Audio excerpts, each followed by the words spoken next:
Hello everyone, welcome to the part 2 of our lecture of chapter 3, Analyzing the Marketing Environment. So now we are going to focus on macro environment. So as mentioned in the previous online lecture of part 1 of this chapter, we were discussing about what micro environment is all about. So micro environment is something that we can control. However, in this particular part of our lecture, I'm going to focus on macro environment, which is the external environment which is out of our control.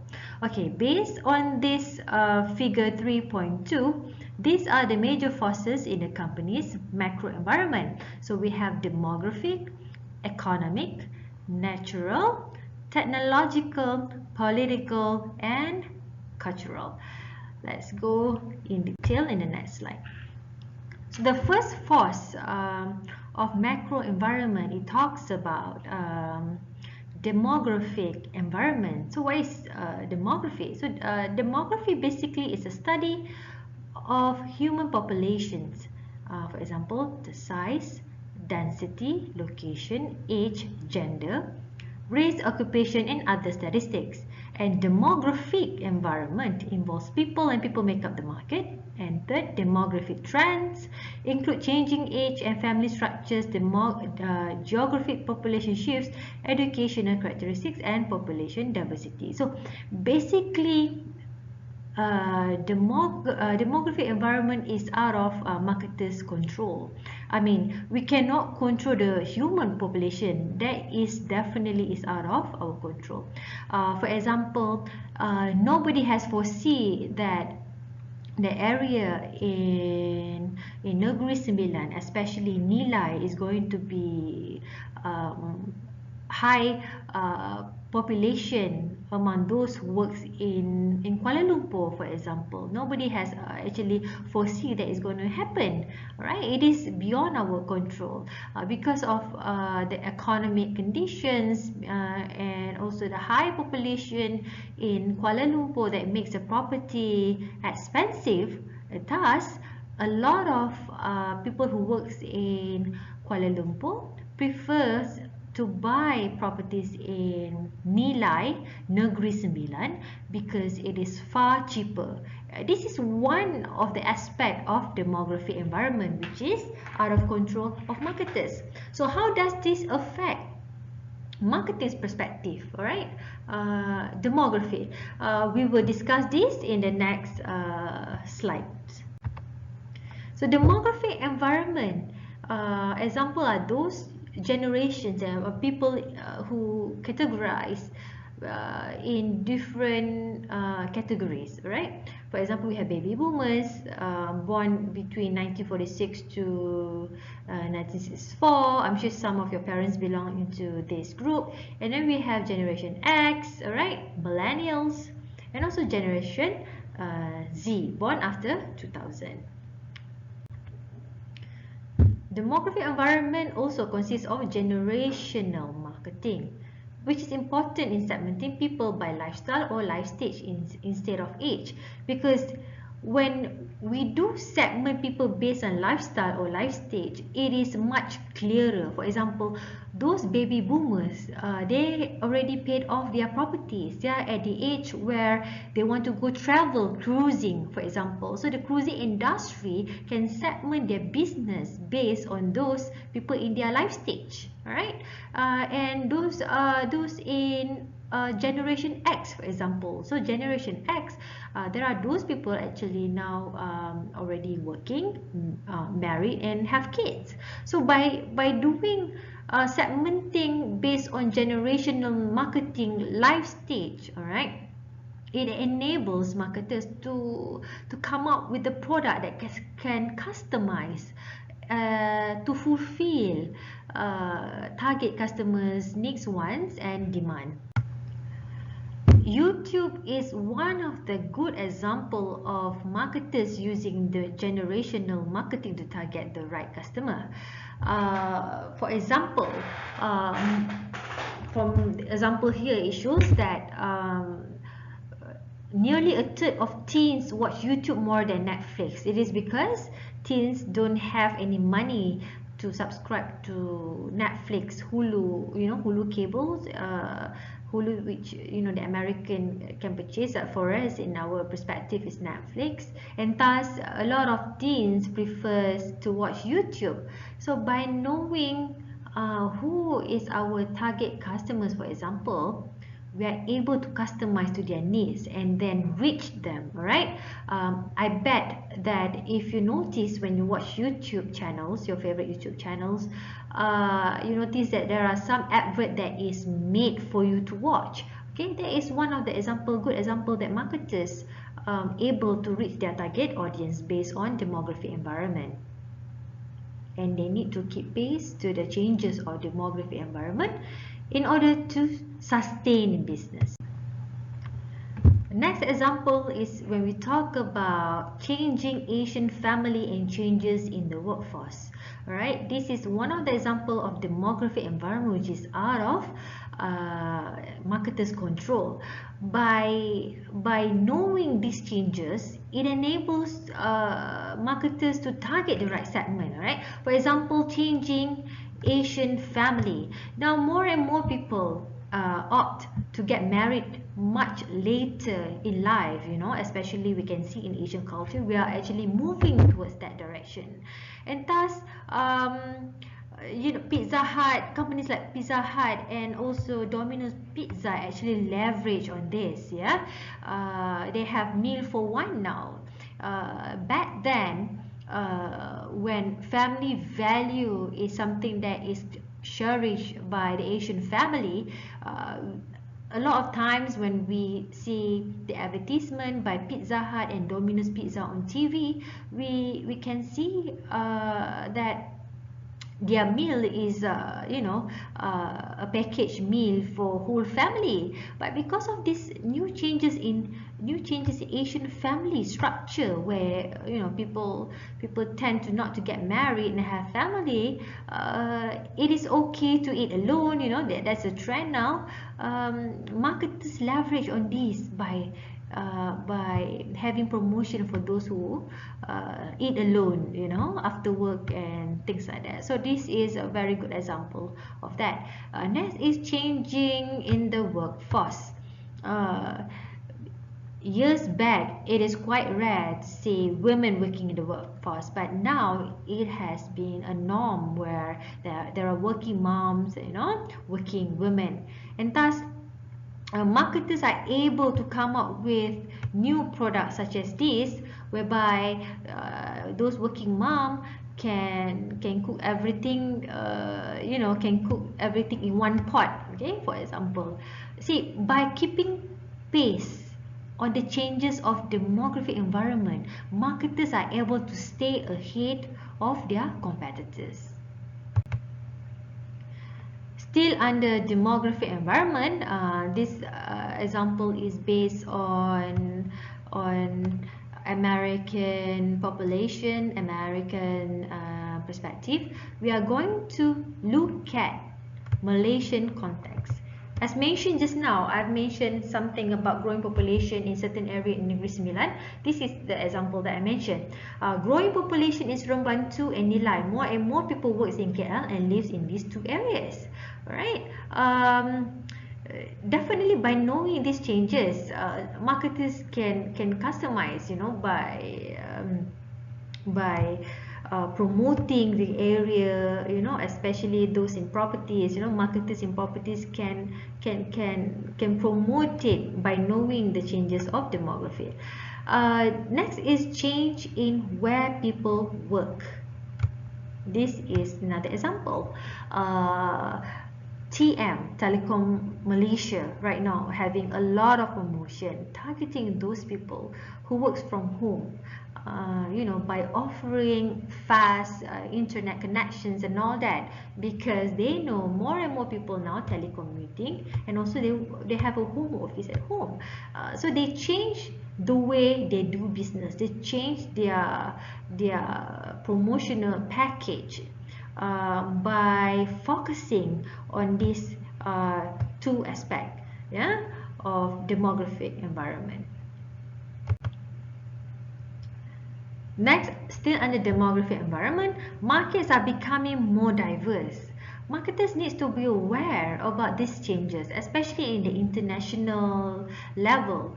What's going on in international levels that may affect businesses locally, and also at the national level.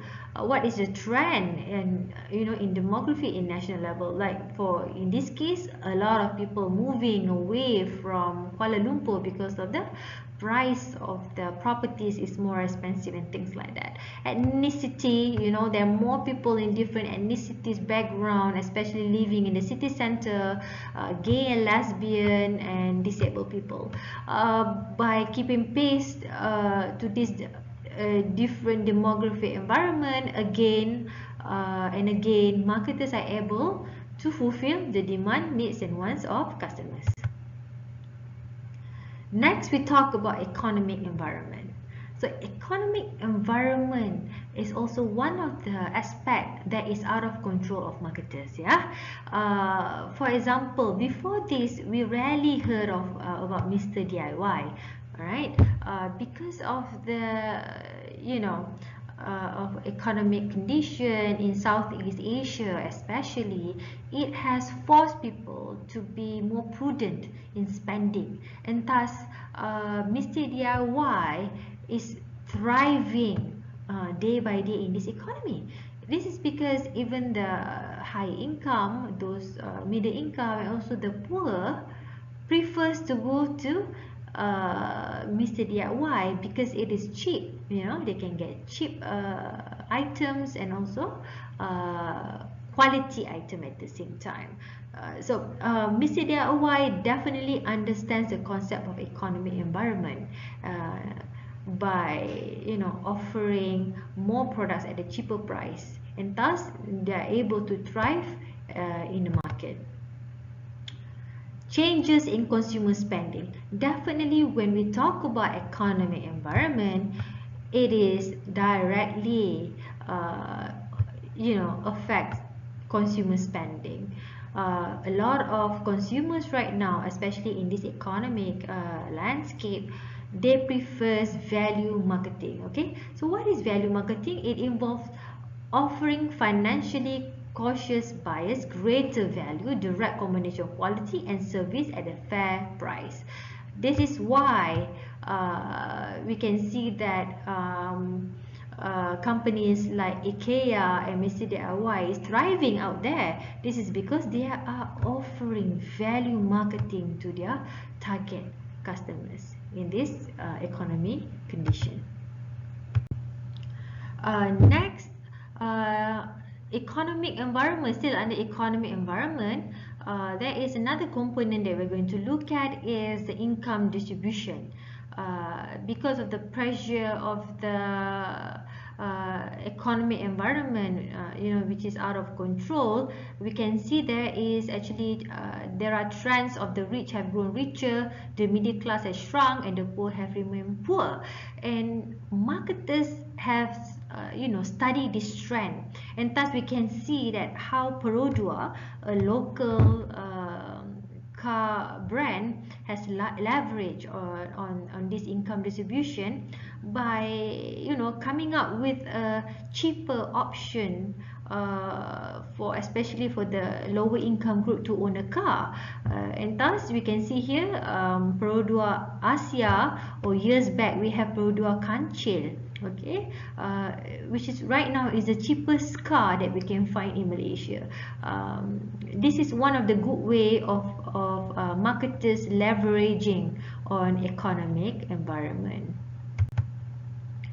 Next, we are going to talk about the major trends in firms' natural and technological environments. So natural environment is obviously out of our control. Yeah, we cannot control the weather, we cannot control global warming, for example. Right.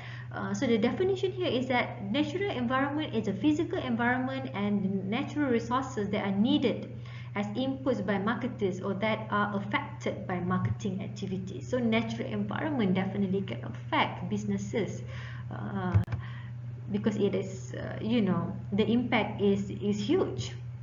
Right, trends in the natural environment, growing shortages of raw materials, we have increased pollution, we have increased government intervention because of uncontrolled pollution, and then we have these developing strategies that support environmental sustainability. Developing strategies that support environmental sustainability is actually the impact of the trends in the natural environment. More and more marketers right now opt to be more sustainable, okay, to preserve the environment, because natural environment context right now especially has indirect impact on consumers' perspective. Alright, for example, here we have no straws, especially in Malaysia right now. Whenever we go, there is no plastic straw offered by businesses. This is one of the examples of increased government intervention. They have put a rule in place that there is no plastic straw in certain areas.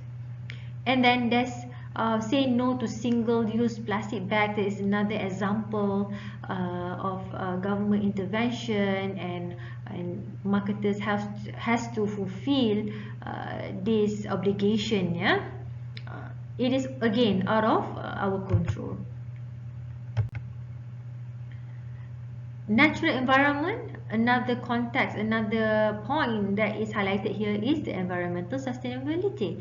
Involves developing strategies and practices that create a world economy that the planet can support indefinitely. I think I mentioned Unilever a few times, yeah, in class, especially in last our physical lecture, about how Unilever leveraging environmental sustainability in their marketing strategy.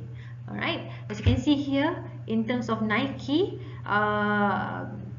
Nike has tried to advocate sustainability through its own practices and its impact on the actions of its value chain. So because of the change of customers or consumers' preference towards more environmental friendly products, of course, is it because of due to the natural environment impact, a lot of companies right now are moving to this direction.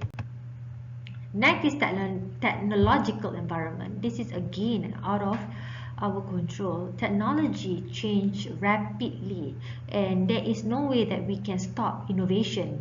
So the most dramatic force in changing the marketplace is definitely the technological environment. New products has been created every day, and there are always opportunities for businesses to explore, to leverage, to get the competitive advantage out of technology. So concerns for safety of new product has also become a concern. It is because with the advancement of technology, there's we can see that our privacy also has been invaded by marketers. So that is another negative aspect of technological environment that marketers has to know, to keep pace of, so they can sustain in business. Yeah. And for learning objective 4, here the next slide, we're going to look at the political and cultural environment. It is also a part of macro environment.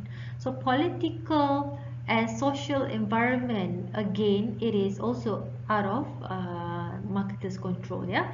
For example, legislation regulating business is intended to protect companies from each other, consumers from unfair business practices, the interests of society against unrestrained business behavior.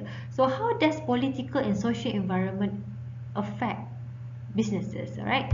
one of the good example is when we change recently, when we change to new government, there are new regulation. Yeah, before this it was not taxable for those people who works online, but after the change of government, they have put in place whereby blogs, online business and influencers in Malaysia will be taxed. So this would definitely change the way marketers do business.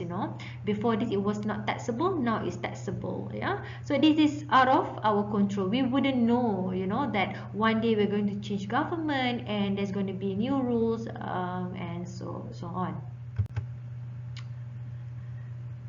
Again, when political and social environment impact businesses, there are also definitely change in the direction of the company.